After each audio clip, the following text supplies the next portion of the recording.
I'm Kimmerjae Johnson. My piece is called Flower of Life, This Dream, and it's Colorado marble. I would say that the inspiration for this piece was from the stone itself. I was on a trip to the quarry with my husband, Zach Johnson, who's a stonemason, and he needed to get some stone for a project, and I saw this piece in the yard, and I said, will that fit in your truck? And it was just barely, and so I did a maquette. When we got it back here, I did a small version to work out some of the design opportunities with it, questions, and then began the large piece. I began with grinders and large hammers, and again employed my strong husband to help lop off larger sections, although there weren't too many of those. I used some techniques in this piece that we learned from Japanese stonemasons, and taking large sections off in curves that I wanted to come off in one piece. That was able to happen in a couple of places. That was very pleasing to me. Makes you feel like you're working with the actual being of the stone, and there is a sense of the stone as a being. From the grinders to start with, and very little of that actually. I went rapidly to hand tools and point chisels, and then flat chisels, and just roughing it out, and then finally sandpaper and small files. The words that are sort of on the cloak around this face are from a song that I wrote called Sophia, and Sophia is the wisdom, sort of a name for the wisdom of the universe. And the line that's inscribed says, "This dream loves the dreamer and all of the beings of the dream." So, however you want to interpret that, those are the words. I think that I have approached art very intuitively forever, since I can, earliest memory, and I feel like I was born a sculptor, that I began to move material around as soon as I could move my hands, and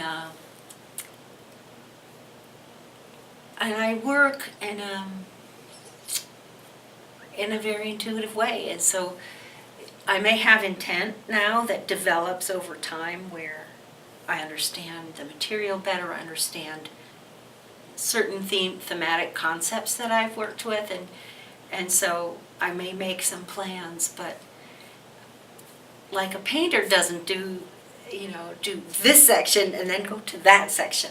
I tend to say, okay, I'm going to rough out this business, but then if something is calling me, I'll go there and do whatever is most asking for attention. So it's a very intuitive process.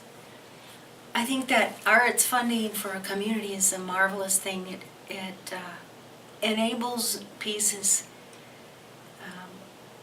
that are really quite intensive and take a lot of time to be seen and enjoyed, be part of the community landscape. Whereas if there is no funding for public art, then artists must identify patrons and have, most of these works will go into private collections and not be seen by or owned by a community. So that's a wonderful thing about a public that embraces the arts, and I feel very embraced in Lafayette as an artist by the community. And the Arts Lafayette Foundation enables private donors to give gifts of art to the community, which is a marvelous avenue for that exchange to happen. the biggest piece I ever designed is called the U.S. Cycling Monument, and that is scheduled to be built in Boulder when we've raised enough funds.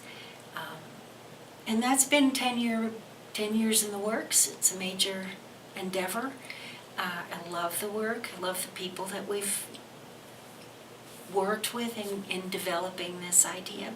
My goal professionally is to be able to continue to listen to stone and carve it and to make things that I'm inspired to make. So to just continue. I like the human scale. I like the piece the Flower of Life piece that's just here. And I'm very comfortable with that size. 9 feet tall and is a nice piece of stone. I like that size. So I like relating to stone. I like relating to people and seeing what comes up.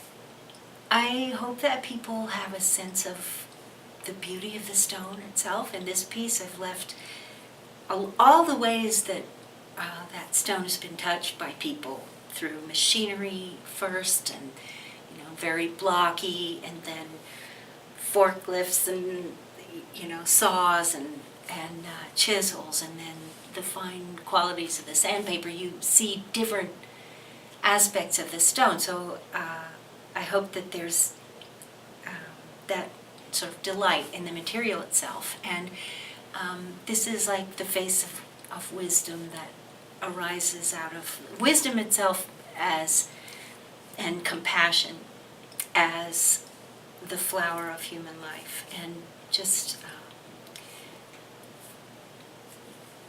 the piece for me, it relates to marveling at how human form comes out of a universe. It seems so arbitrary in some ways,